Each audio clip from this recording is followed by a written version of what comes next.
भारत आज अलग अलग सेक्टर्स में रिसर्च के नए माइलस्टोन स्थापित कर रहा है। पिछले साल भारत ने दुनिया का सबसे लंबा हाइपरलूप टेस्ट ट्रैक कमीशन किया। 422 मीटर का ये हाइपरलूप इंडियन रेलवे के कोलैबोरेशन से आईआईटी मद्रास में डेवलप किया गया। आईआईएससी बेंगलोर के साइंटिस्ट ने भी एक ऐसी टेक्नोलॉजी डेवलप की है जो नैनो स्केल पर लाइट को कंट्रोल करती है। आईआईएससी में ही रिसर्चर्स ने ब्रेन ऑन चिप टेक्नोलॉजी विकसित की है। ब्रेन ऑन अ चिप यानी एक मॉलिक्यूलर फिल्म के अंदर 16,000 से ज्यादा कंडक्शन स्टेट्स में है। डाटा स्टोर और प्रोसेस करने की कैपेबिलिटी। कुछ सप्ताह पहले ही देश ने पहली इंडिजीनियस एमआरआई मशीन भी बना ली है। ऐसे अनेक पाथ ब्रेकिंग आर&डी हैं जो हमारी यूनिवर्सिटीज में हो रहे हैं। ये हैं विकसित होते भारत की युवा शक्ति, रेडी, डिसरप्टिव और ट्रांसफॉर्मेटिव।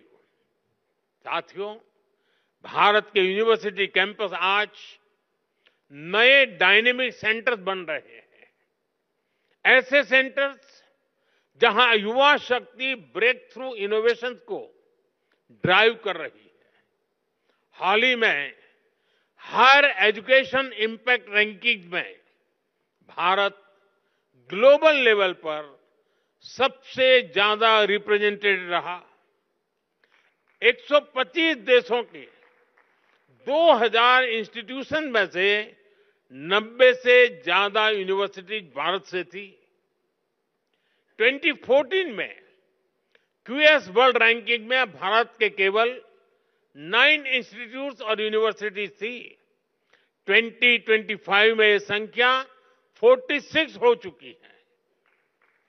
दुनिया के टॉप 500 हायर एजुकेशन इंस्टीट्यूट्स में भारतीय संस्थानों की संख्या भी पिछले 10 वर्षों में तेजी से बढ़ी है। अब विदेशों में हमारे प्रमुख संस्थानों के कैंपस खुल रहे हैं। अबू धाबी में आईआईटी दिल्ली, तंजानिया में आईआईटी मद्रास, इसके कैंपस खोले गए हैं। दुबई में आईआईएम अहमदाबाद का कैंपस खोले जाने की तैयारी है। और ऐसा नहीं है कि सिर्फ हमारे टॉप संस्थान ही बाहर कदम रख रहे हैं। बाहर के भी टॉप संस्थान भारत आ रहे हैं। भारत में दुनिया की टॉप यूनिवर्सिटीज के कैंपस खुलने की शुरुआत हो चुकी है। इससे एकेडमिक एक्सचेंज बढ़ेगा, रिसर्च की फील्ड में कोलैबोरेशन बढ़ेगा, हमारे छात्रों को क्रॉस कल्चरल लर्निंग का एक्सपोजर भी मिलेगा।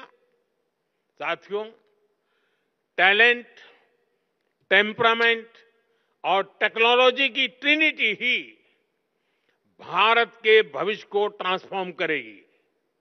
इसके लिए हम भारत के बच्चों को बचपन में ही जरूरी एक्सपोजर दे रहे हैं।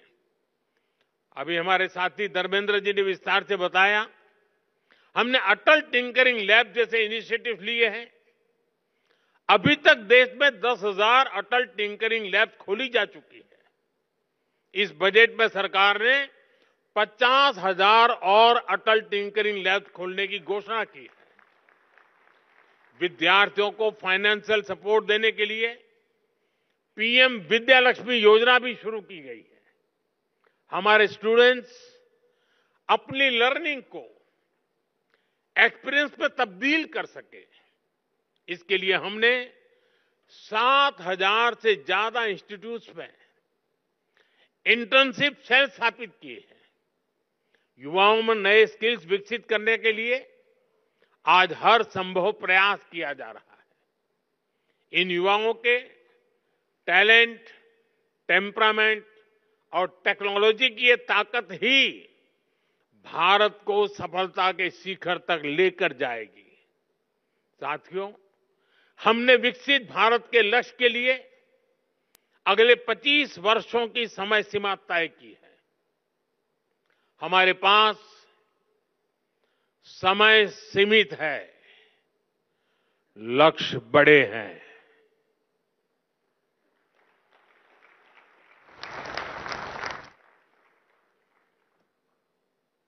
ये मैं वर्तमान स्थिति के लिए नहीं कह रहा हूं।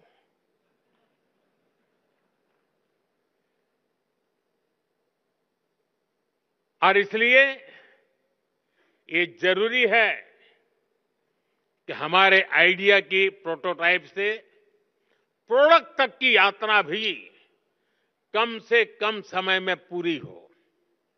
जब हम लैब से मार्केट तक की दूरी को कम कर देते हैं तो रिसर्च के परिणाम लोगों तक तेजी से पहुंचने लगते हैं।